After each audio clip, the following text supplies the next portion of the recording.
You are listening to Leaders and Legends, a podcast produced by Veteran Strategies and featuring conversations with fascinating and impactful men and women who have shaped our world, our communities, and our history.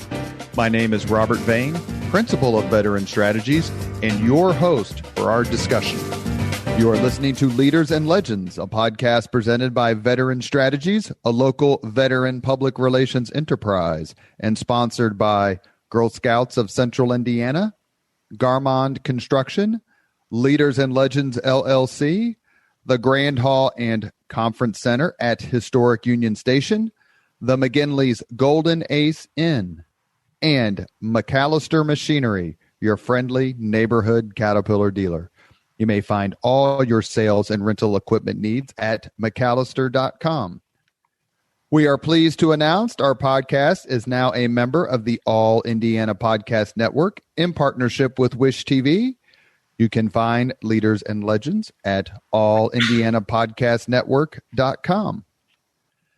Thinking of starting a podcast or need to host a public meeting? Let Leaders and Legends LLC be your partner as you look for new ways to communicate your message.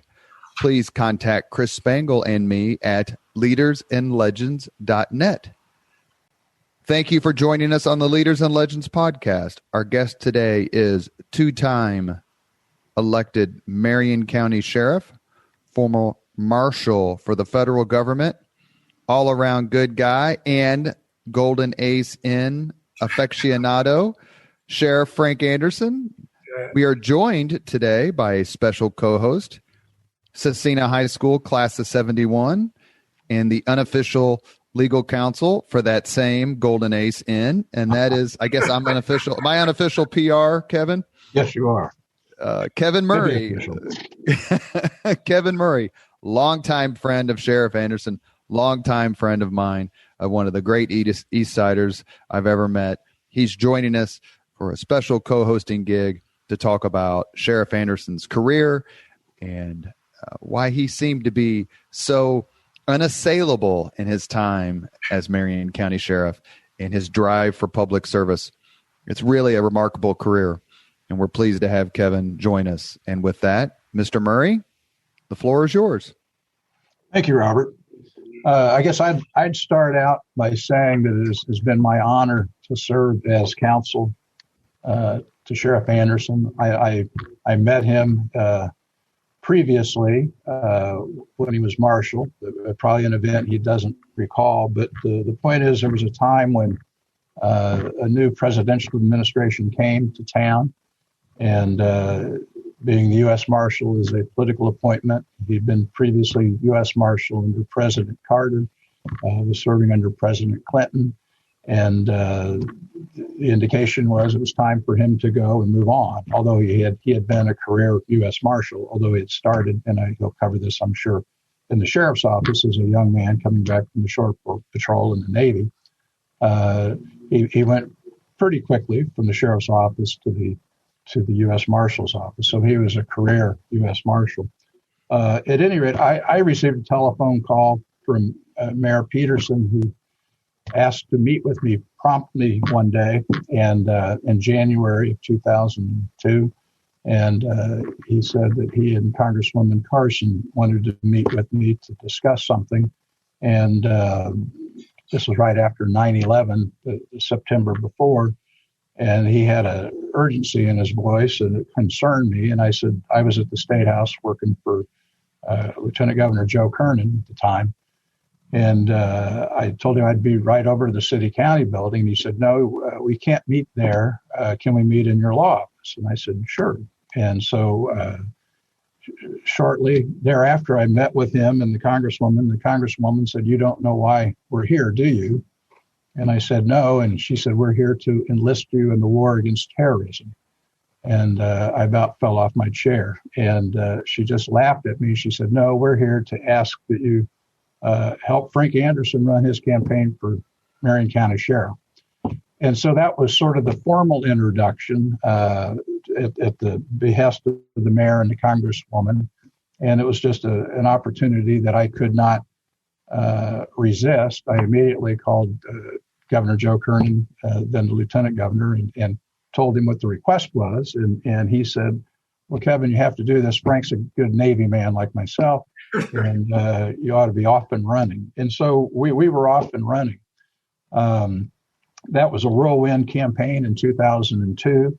But during the course of that, I got to know then Marshal, soon to be Sheriff Frank Anderson, very, very well. And many, many stories came from that time period. And both Sheriff Anderson and I are kind of historians like you, Robert. And it's always amazed me how many places he's been, how many people he's touched, and how in some of the really critical times in Indianapolis history, Frank Anderson just happened to be there.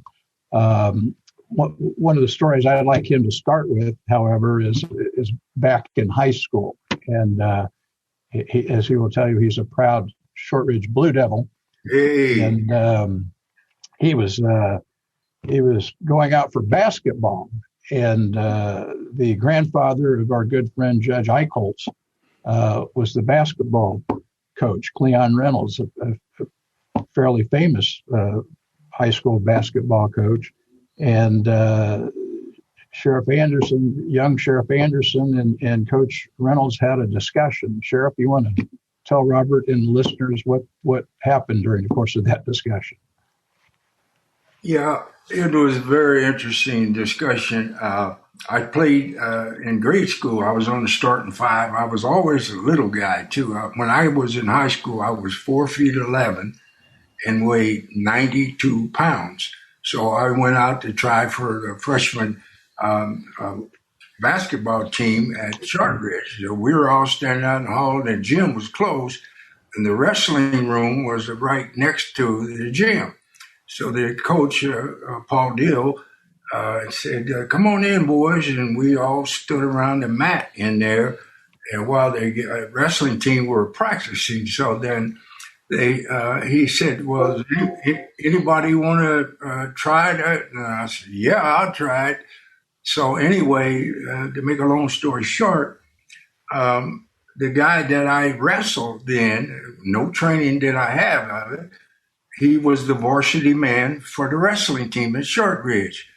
So my mother, she thought I was playing basketball until she read in the Indianapolis Star that I was a city champ in wrestling.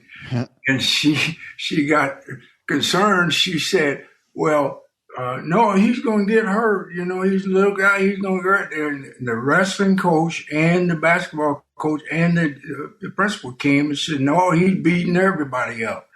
So I placed third in the state in wrestling that year. But all that time, she thought I was playing basketball. And it's one of my favorite stories because it just shows what a small community this is. Judge Eichholz is also very proud of that story.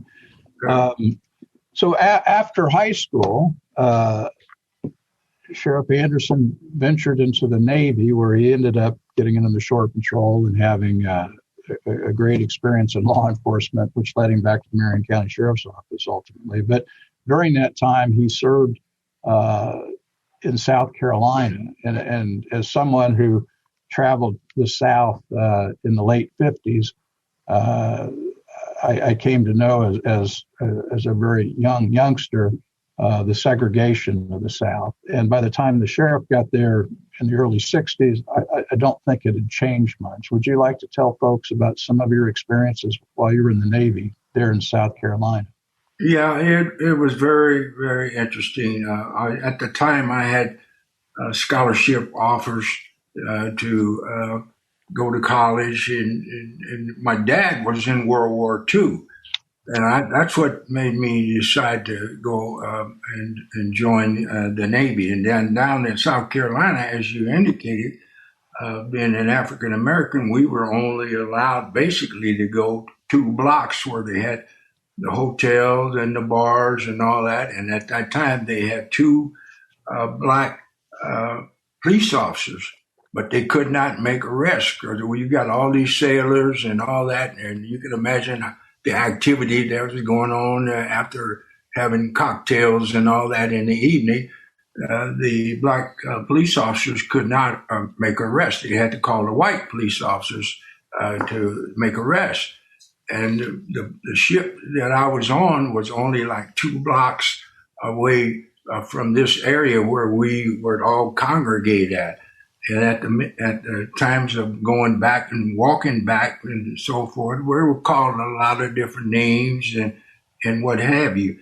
But, and then, you get to meet friends. And I think the military has done a lot for people in terms of getting to understand and using your own judgment, what you think about a person. I remember that in high noon, when it was time for us to go on leave, I was in the cab with 2 of my white buddies, and the police officers pulled us over in the middle of the main street and ordered me to get out of the cab. And then took the cab driver's license and said, the N-word can't be in the car with whites. And so they made me get out right there with my duffel bag and all that. And so those were the types of things I ended up. All of the buddies that I had, they went all over the world traveling, and they kept me down in South Carolina, in Charleston, to help with race relations back in those days. And I was, like I said, I was a young man when I went there. So needless to say, I didn't continue when it came time to ship over and go, I didn't want to ship over, and that's when I came back to Indianapolis. But while I was there, I did get my first little hint of law enforcement because I did a little stint with the Shore Patrol, which is like MPs in the military and whatever. But that was my experience there. And Sheriff, then when you came back to Indianapolis, you did what a lot of folks did during those years. You went into some factory work, became a proud union man, a proud UAW man, and worked at the Chevrolet stamping plant. Yeah. You want to tell folks a little bit about that? Yeah, well, prior to that, I had, when I got out of the Navy, I back up a little bit. They had me down in the bottom of the boat or the ship, dipping oil and water out of there and I'm pouring it out. And so the guy who was the chief on there, I came up out there. He said, "Where in the hell are you going?" I'm not going to use the language he said, but I said, "I can do better for me and for the Navy. I can do better than this. And where are you going?" And I went straight up to the commanding officer's office. And the lady asked me, she said, I said, "I need to speak with the commanding officer." She said, and I wasn't talking loud or anything, but he overheard the conversation, and he opened the door and he said, "Young man, we're going to help you." I said, "Sir, I'm not doing the Navy any good, and I'm not doing me any good." I said, "I can do better, and both of us can do better with each other." So he said, "Well, what do you want to do?" I said, "I want to go and do better, skill-wise, otherwise." He said, "Here's what I'm going to do with you." He did. He took me in there, and he spread all the ranks of the Navy in. He said, "If you qualify and you go to school," he said, "if you graduate or whatever, I'll put you where you want to go to." And that was me being sent to Great Lakes. I went to electronics school, and I was the only black in the whole class. It must have been 30 or 40. I didn't have calculus and geometry and all that, and I had to learn all of this where my co-students would go and party, and I had to learn all that. I did graduate in the middle of the class, and then when I left there and now back to Indianapolis, and some of the people that I trained, I went and put an application in at Allison because I worked on gas turbines and all that kind of stuff. I was the only one on the ship that I was on that knew anything about anything electronic, and we'd be out to sea, and I was the guy. But when I got back here, I tried to apply for a job. I was at Allison's then, and they offered me a job as a custodian, and some of the white guys that I trained end up getting the job. So this was the starting of a lot of things that followed my 60 years of career right now. So how long were you at Chevrolet, Sheriff? Well, I was there for a couple of years, and then what happened there, it was almost the same type of thing, to the extent that one thing that they had the big press machines, where you had to put a piece of my sheet of metal, which should form something. I'm right here by my office here. Anyway, it ended up that I saw a guy get his hand cut off right next to me, and I did the same thing. I grabbed my toolbox and my goggles and started heading out, and the shop foreman said, "Where the hell are you going?" I said, "I can do better than this." I guess this get to be something that I always said, I can do better than this. And I left. And then that's what started me to the sheriff's department. And that was an interesting venture too. Well, and I thought one of the interesting things at the sheriff's office was at that time, you weren't the first African-American sheriff in the Marion County Sheriff's Office.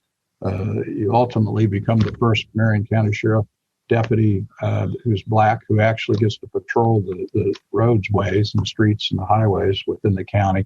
But at that time, the African-American deputies were jail deputies, basically, and you served in that capacity early on. And among your friends, as I recall, was Sheriff Jack Cotty's father. Is that correct? Yes, Bud Cotty. He was a ranked boxer in the world. He was ranked third or something. And he and I worked side by side. And my recollection is that the two of you prevented a jailbreak one day. Yeah. Tell the folks about that. Right. Well, it was the old dungeon jail that we worked in, and how I ended up in there was that when we took the exam for the sheriff's department, the sheriff's department hired, I think it was 7 deputies, and they put me in the old dungeon jail, and they put the 6 white deputies out in the patrol car. So I ended up in the jail, and then what happened was the prisoners were sawing out of the jail. They could see sparks flying because they had left the propane tanks and stuff in there, and we had to take the prisoners out up to the 3rd floor we put all of them in a mess hall, and then they would go back in, turn the gas on, and so we had a little peephole. So Jack, his dad, and I saw that, and so we made the rounds, and we found out that they were halfway out of the jail, and that was how we prevented them from escaping. So eventually, as I recall, who was the sheriff that was sheriff when you actually got out on road patrol, Sheriff? With Lee Eves was the sheriff that put me out on the road patrol, and as I recall the story, you were patrolling the northwest side when people would call in and claim that an African American had stolen the sheriff's car and was driving on the northwest side. Is that how that happened? Yeah, but they used a different word. They used the N word. Yeah. Anyway, driving down the road, and then it got to a point where they said that the N word stole the sheriff's car, and he's driving up Michigan Road. But then it got to a point where every time some guy would pass me coming the opposite way, I could hear the brakes almost go on, and I knew what it was. They looked and saw me driving the sheriff's car. So that got to be a routine thing, a regular thing, and it didn't discourage me from doing my job. Well, in the early 60s, you also had 2 experiences that people here in Indianapolis remember quite well. One of them was a a positive, the other was a negative. My recollection is that you were on the scene of the Coliseum explosion in 1963. Is that correct? Oh yeah, I'll never forget that. The dispatcher called me because I didn't live too far from the Coliseum, and he told me, you got to get the hell out of there right away because there's hundreds of people being killed or hurt and all that. And he was a jokester. And I said, oh man, don't call me like that. He said, oh, I'm not kidding. So when I get there, it was one of the most horrible things that I've ever seen in my life.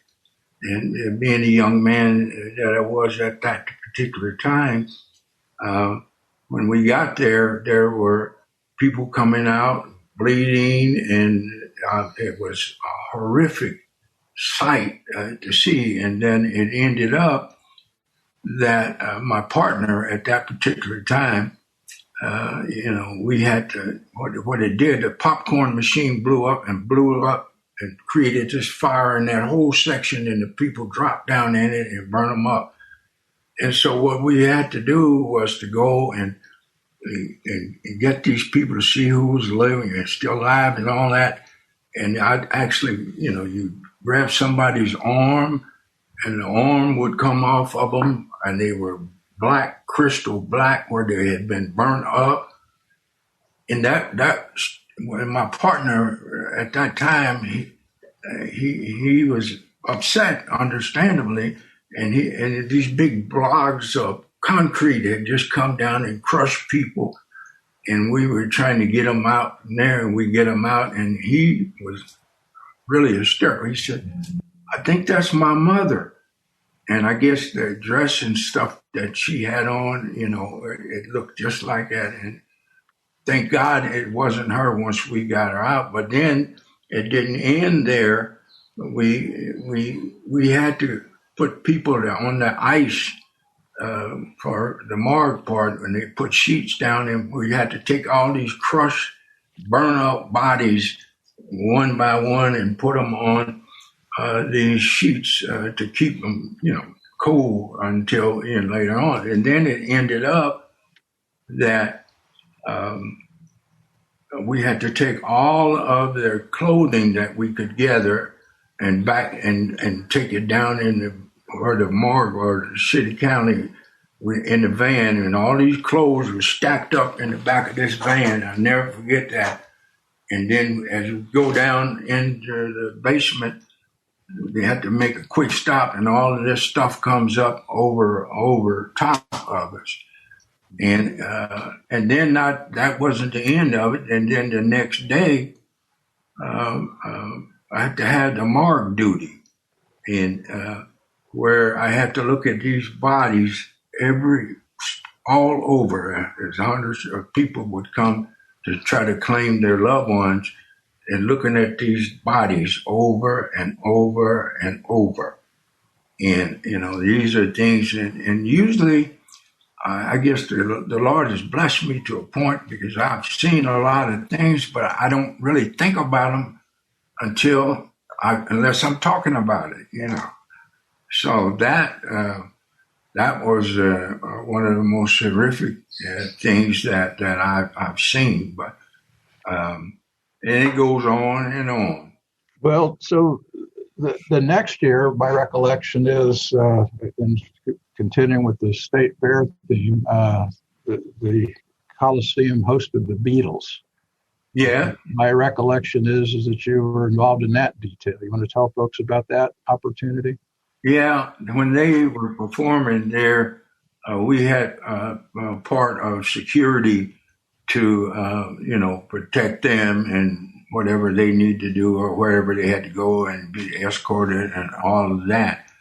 And that was obviously an experience to have.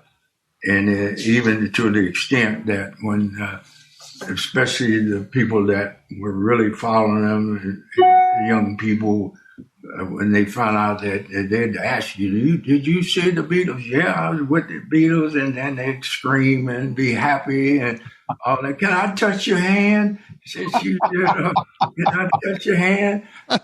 So, so that, especially the young ladies, I'll bet. I'll bet.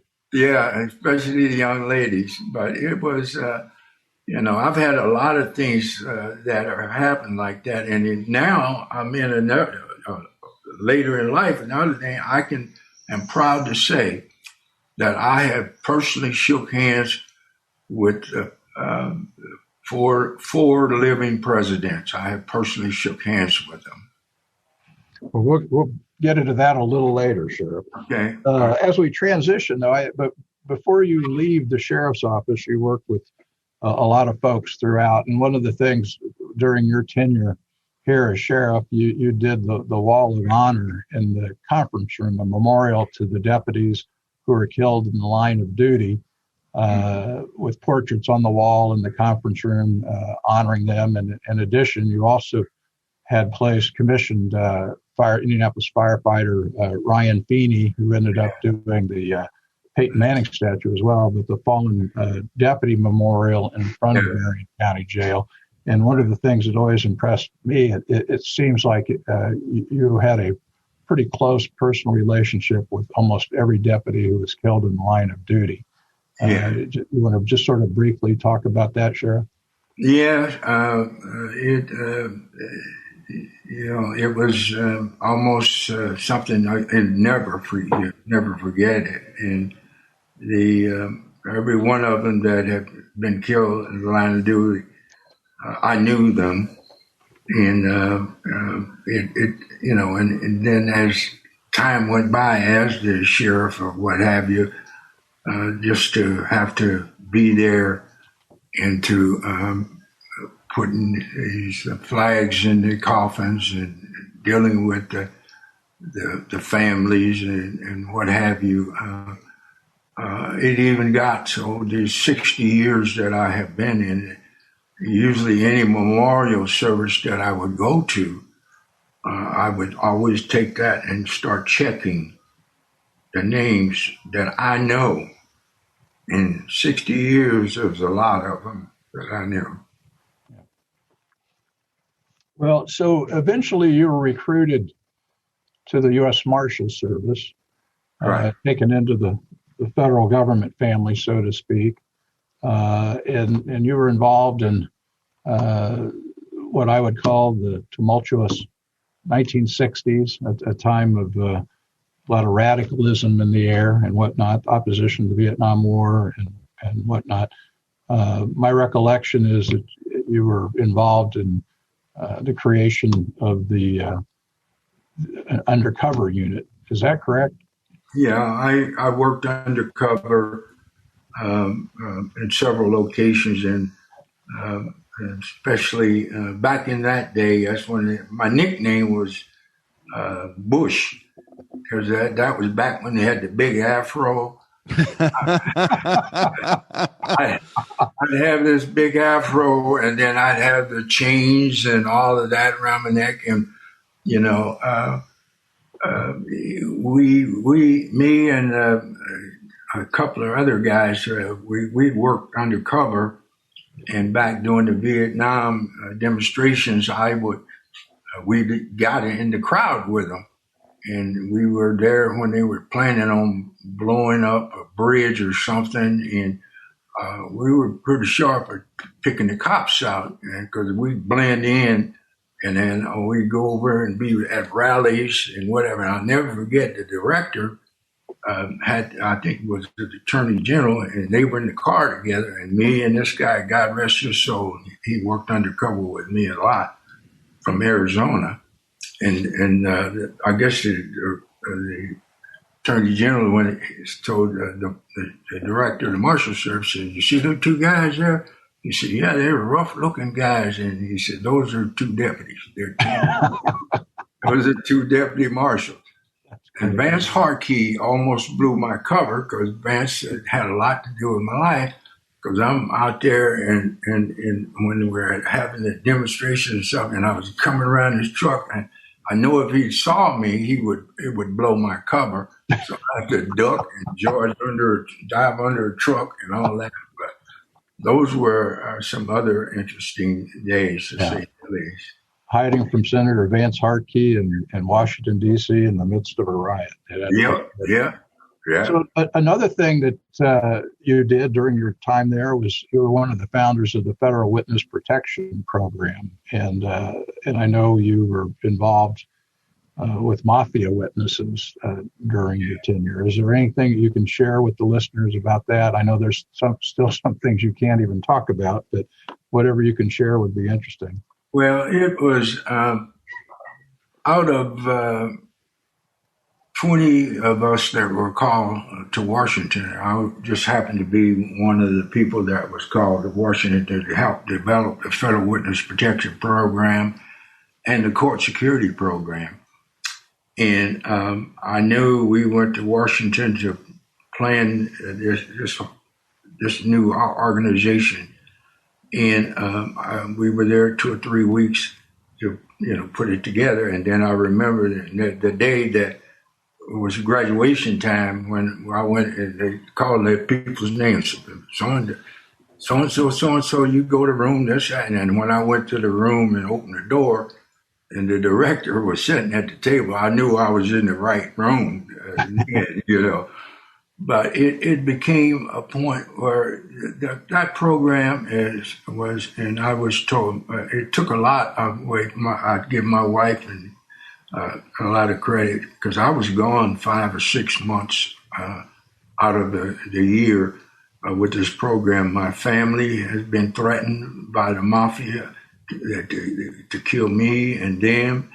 And I never discussed any of these things with my family as to who these people were, a lot of them. And I've relocated a lot of people here in Indianapolis. Now, a lot of people think that if they're in the witness protection program, that they did something bad. No, it's not that way. They may have seen something as a witness.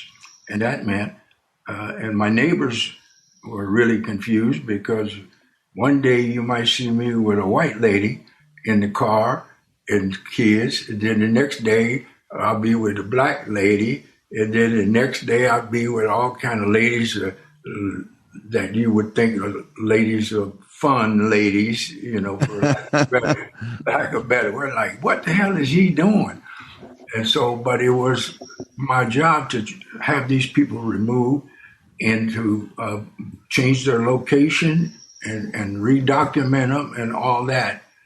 And I've had some pretty famous people that have been here in the city that I'll never forget of, But me and I had this big bush again, and I wore a long leather coat. I wore a long leather coat that goes all the way down to your shoe, like Shaft, of course. I wouldn't be like that.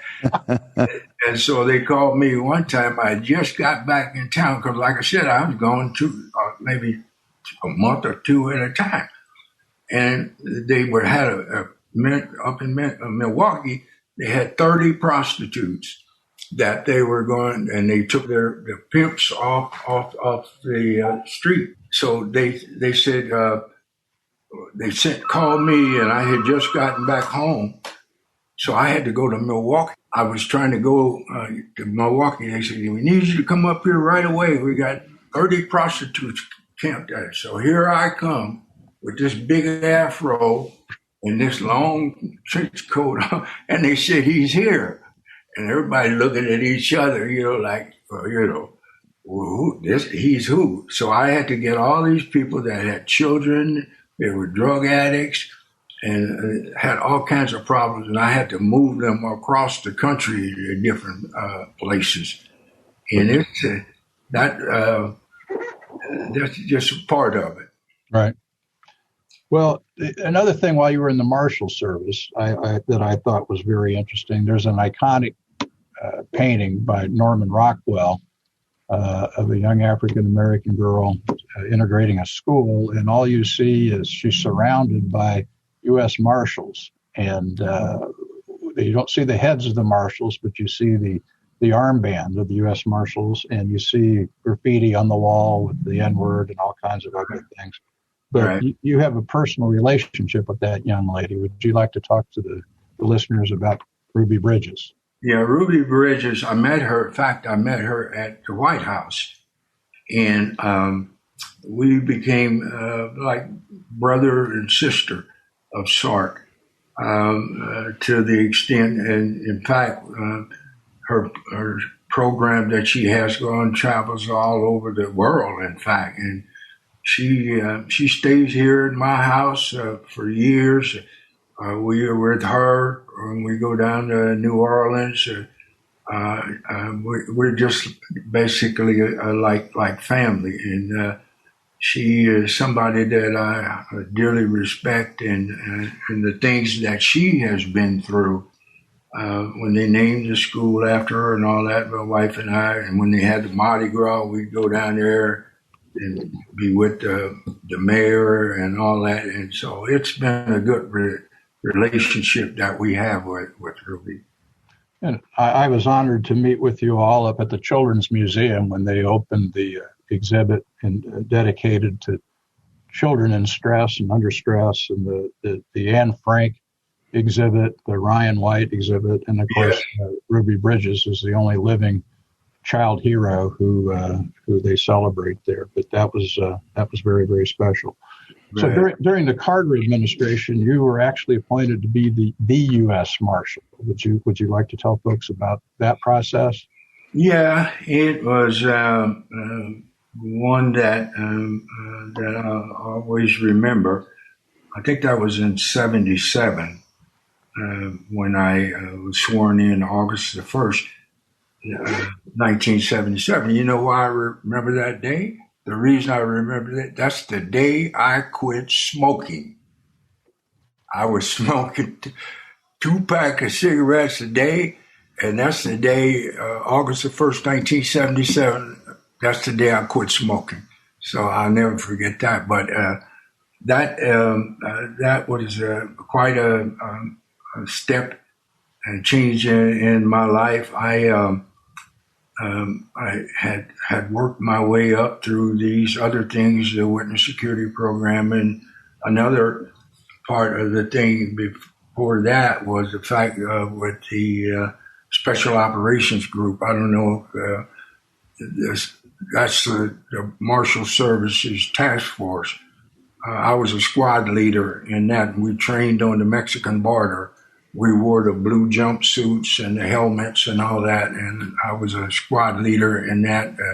And the organization was at places like Wounded Knee, and then the same thing was when we were at the Pentagon.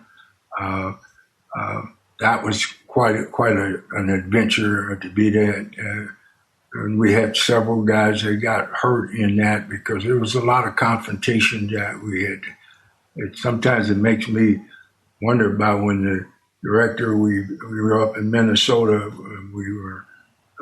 some people had barricaded themselves in a movie theater with the big projector screen the director tells me, Anderson, take your squad going. I had to chop through the side of the theater and go in there. We had to go in there and try to contain them. And so those are the types of things that we had to deal with. After you were the U.S. Marshal during, again, as a political appointment, there was a time period when you had to step away, and you became the director of the Federal Protective Service, largely for the Midwest. Do you want to explain to folks what that job entailed, Sheriff? Yeah, it was as the district director of the Federal Protective Service, which is now Homeland Security. My office was right next to the FBI here in Indianapolis, and I was over basically Indiana, Illinois, Michigan, and those areas. All of the uniformed police officers, all of the detectives, all of them worked for me in those areas. Back then, I was one of the people that helped change the jurisdiction, the laws back then, just like in the U.S. courthouse here, the IMPD or the city police could not go in there. They did not have authority to go in there. So it was up to the Federal Protective Service. So I helped to change over the concurrent jurisdiction for that organization where the local police could go in and make arrests and all that. It was so, as an example, up in the senator's office up in Fort Wayne, because the local police up there, they have a group of people camped in one of the senator's offices up there, and I had to drive red light and siren from Indianapolis to Fort Wayne to get those people out of there with the people that I brought that are federal protected. And it turned out to be an interesting thing because the newspaper had it, and it was almost a laughable thing because they were talking about how I tricked them out of the building without any confrontations or whatever. I went in there and identified myself. I didn't have that big afro stuff then, by the way. But I went in and I told him, I said, you're in violation of federal law, so-and-so, so-and-so, so-and-so. And I said, you're going to have to leave. And I opened up the office door in the senator's office. I said, are the buses out there? And they said, yes, sir, they're out here. And I said, everybody follow me. And that's the true story. So we go down the hallway and go all the way down to the front door. And I hollered again. I said, the bus is out there? And they said, yes, sir. And I opened the door and they all went out and I closed the door behind them. And so, but the other part of it was I had to come back to Indianapolis. It was about 2 or 3 in the morning. So we used to go to this restaurant. And there are a lot of these people in there. We went in and have coffee, and they're all in there. And the officers said, are we going to go? I said, yeah, we're going there. And I went in, and they said, they start pointing at me, and they were laughing and doing. And I said, nobody got hurt, And the newspaper wrote it up how I tricked them out of there without any confrontation. And I guess has been something that's a part of my life, to do something peacefully. Well, one of the old adages that I hear you employ from time to time is that you don't do a job with a jackhammer when you can get that job done with a screwdriver. That's exactly right. You learned that early, and you practiced that often, and that sort of foreshadows probably the end of this discussion, which will be the Baptist Temple and Timothy McVeigh. But I'd like to go back to your point about smoking. That's one of the things I've really admired about you, Sheriff, over the years is that you're a zealous former smoker and an anti-smoker in that regard. Yeah. In your tenure here as the sheriff for your 8 years, you did a lot to help with tobacco cessation, and I think that that's quite a legacy, and it is something that you work with people on that. Every time you see a smoker, you talk to them, and it's a heartfelt approach you've had. In 2001, you won the Martin J. Burke Award as the most outstanding marshal in the country. Your office was selected as the most outstanding marshal's office in the country. Right. And you had quite a successful year in 2001. That obviously was during the Clinton years. Is there anything that you want to share with folks about your service under President Clinton in particular?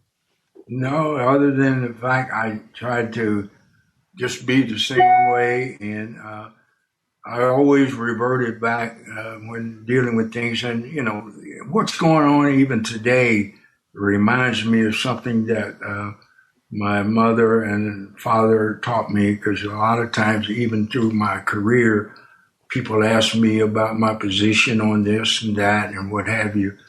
And my mother always, these remarks that I'm telling you now, you can see how I ended up being that way. my mother always used reverse psychology on me. She'd always tell me, well, you can't do that. And don't tell me I can't do something. And that's just going to make me do it. And, my dad told me the first time I raised my hand, he said, I want you to remember something. He said, if the law says this, you enforce the law. He said, even if it's me, he said. And it ended up, I took heed to what he said because I locked my uncle up. And I was out in the police car and I heard my uncle's name. So I said, told the dispatcher, I said, I'll find him. And I did. I went and found him and went through the drill. And he thought I was playing, but we had no competition. Put your hands on the car. He knew the drill. And I locked him up. But it's all of the places and things that I have done. I think that the most important thing that I can say in the middle of this is that, I never tried to be the first African American to do something. I always tried to do my best to compete for positions that were available. In every position that I achieved, I never forgot the struggle that somebody went before me to open the door to allow me to step in. And that's been my goal and basically in life, to the extent that my goals throughout my life and careers was to use my God-given abilities and experiences to make my communities and my country and the world a better place for all of us to live with each other. So I kept that, and I always felt with all the things going on about the shootings and this and that, I think it goes back to what Kevin was just saying about the jackhammer and the screwdriver. I've had opportunities lawfully to do and to shoot or whatever, but I would always rather chase somebody physically, catch them, and I could always stand my ground, and we wouldn't be talking about those types of things. Well, I think that the iconic moment for you, for most of the people in the community, relates to the seizure of the Baptist temple. Yeah. And it's a classic example of what you've talked about. It was sort of the culmination of your entire professional life. And I think that the fact that you were enforcing an order issued by Judge Servans Barker, who not only was your judge on that case, but I would say a dear personal friend. Obviously, a thorny situation, the first time in the history of America that the federal government seized a church. You want to talk a little bit about your relationship with Reverend Dixon and his son, and how all that came about? Right. It was during that, and the media was giving me a hard time to the extent because I don't want to call the name of it, but that sent me a thing. You got a job to do. You got a court order. Why don't you go in there and do this and that and whatever? And it goes back to the same thing, the jackhammer, the screwdriver, and the same thing I talked about, using less force for doing things. And it ended up that I met several times with the Dixons. They'd come to their office and with their attorneys, and I'd meet in my staff office, and we would talk and whatever. And I basically would say each time, well, I'm going to be there. I'm going to come. And we were going to have to do this thing. And then it got to a point that when it came time to do that, is when I went in and kneeled next to the pastor when he was praying. And I said, Pastor, we got to go. We got to go. I told you I would be here. And we rolled him out on the gurney and all that. And I met with all those marshals that were sent from across the country to tell them, I don't want to see any hollering. I don't want to see any guns drawn. I don't want to, and I told him what I expected. And so that's how it all ended that way. And then after that, they came to me back when I became the sheriff and said, Dixon going to speak with you. And I said, well, send him in. And then they came in and the pastor said, he was in his 70s or something then. He said, I just wanted to know that I respect you. I love you. And before I die, can we pray? And so that's where I prayed with him. And those are the things that I see people that used to belong to the church, and they would thank me.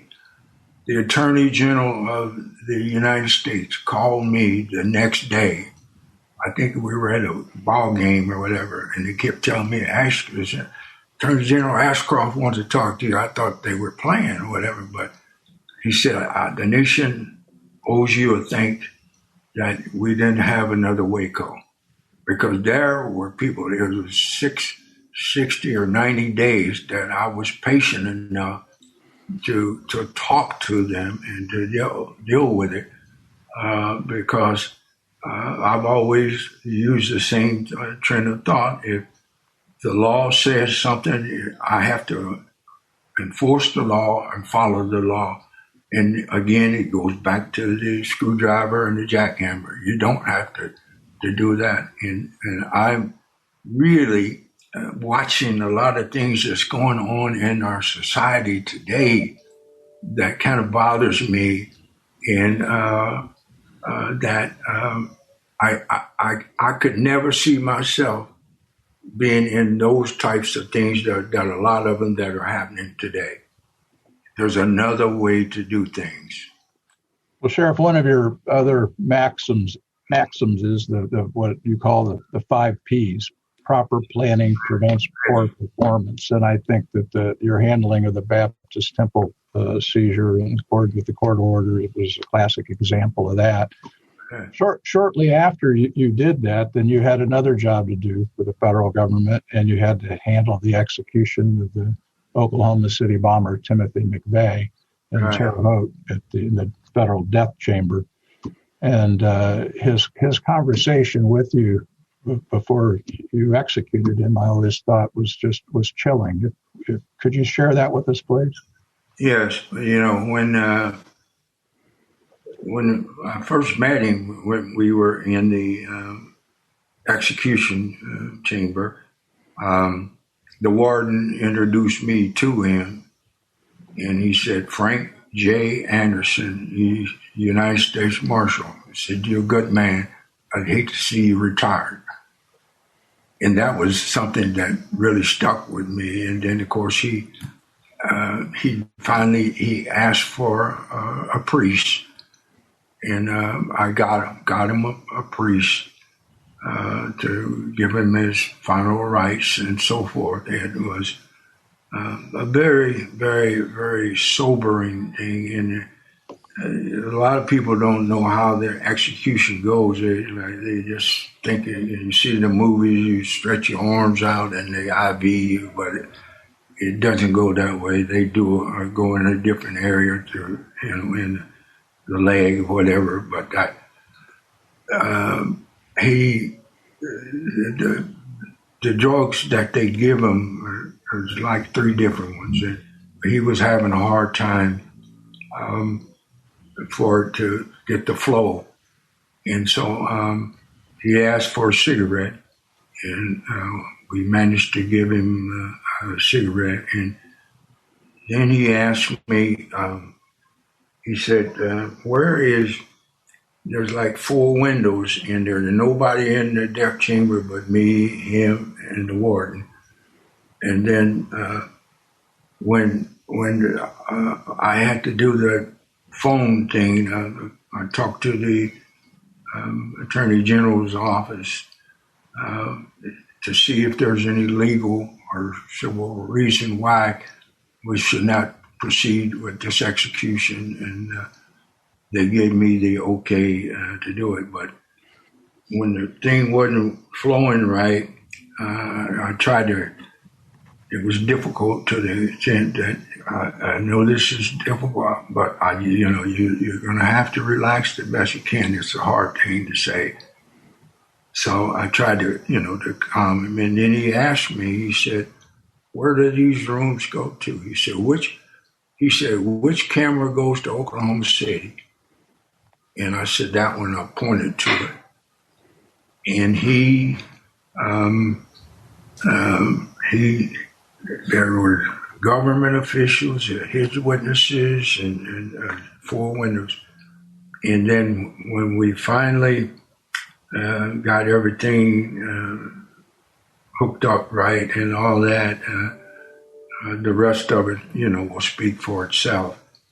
And then we had to do certain things to show that he wasn't beaten or all kinds of different things. We had to have proof of that, But Sheriff, my recollection is that at one point he referenced the Baptist temple and acknowledged that it wasn't a Waco, as you said, and then said something to the effect that if you'd been at Waco, there wouldn't have been a Waco. Yeah. If there hadn't been a Waco, there wouldn't have been an Oklahoma City. Right. And just to show the power of one man. Yeah, well, it's there's a lot of things that that come back to me, when we talk about them. But I do what I have to do, and then I move on to see what's next. Well, shortly after that, you moved on. You were elected sheriff of Marion County in November of 2002, getting almost 70% of the vote. In a year where no other Democrat won countywide, you were popularly elected and immediately took over responsibility for the federal litigation involving the Marion County Jail, which had been on file for 30 years. Yeah. And Judge Sarah Barker was kind enough to swear you in as the new Marion County Sheriff, and then shortly thereafter, she held you in contempt of court because of terrible conditions within the Marion County Jail. Do you want to tell the listeners a little bit about your personal relationship with Judge Sarah Barker? Well, Judge Barker and I came up through the ranks together back when I was just a deputy marshal, and she was in the U.S. Attorney's office. And all of those years, we watched each other do what they had to do, and I take my hat off to her. I mean, we're along the same lines of thought that if you've got a responsibility, you got to do it. You can't allow your personal feelings to get in it. And as respectful as we had for each other, she did her job, and of course that's what she's supposed to do, and I did my job. That's what I believed in and had to do. And I was very proud to have gotten that federal lawsuit off of the office of sheriff.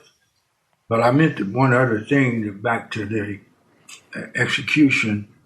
I was in two other death chambers. I had to execute another man besides McVeigh. That's the second man that I had to execute federal-wise. And then the warden up at Michigan City asked me to be in the death chamber with him when he had to execute a man. So it's just bang, bang, bang. It was a lot of emotions involved.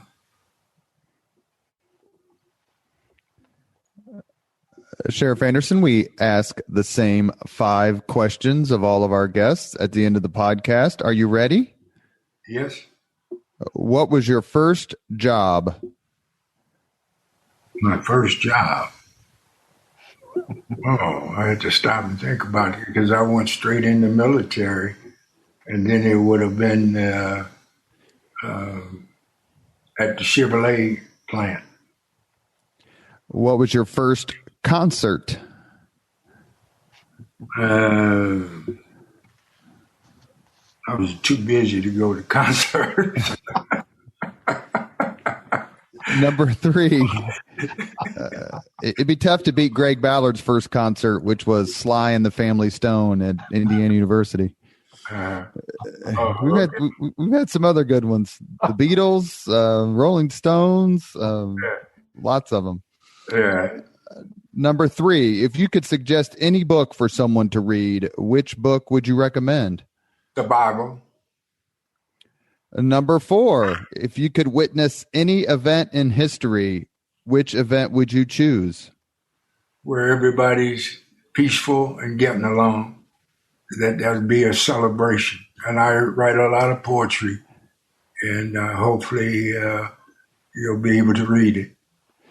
A last question. If you could have dinner with anyone living today, 2 hours off the record to talk about anything you want, whom would you choose? My children. You have been listening to Leaders and Legends, a podcast presented by Veteran Strategies, a local veteran public relations enterprise, and sponsored by Girl Scouts of Central Indiana, Garmond Construction, Leaders and Legends LLC, the Grand Hall and Conference Center at Historic Union Station, the McGinley's Golden Ace Inn, and McAllister Machinery, your friendly neighborhood Caterpillar dealer. Our guest has been Sheriff Frank Anderson, a man who has, in more ways than one, witnessed history and made history. Thank you very much to our friend Kevin Murray for co-hosting the podcast. And Sheriff Anderson, it's wonderful to see you. Likewise. Thank you very much for listening to Leaders and Legends, brought to you by Veteran Strategies Incorporated. If you want to contact us about this program or our menu of public relations services, please send us an email at robert@veteranstrategies.com. That's robert@veteranstrategies.com.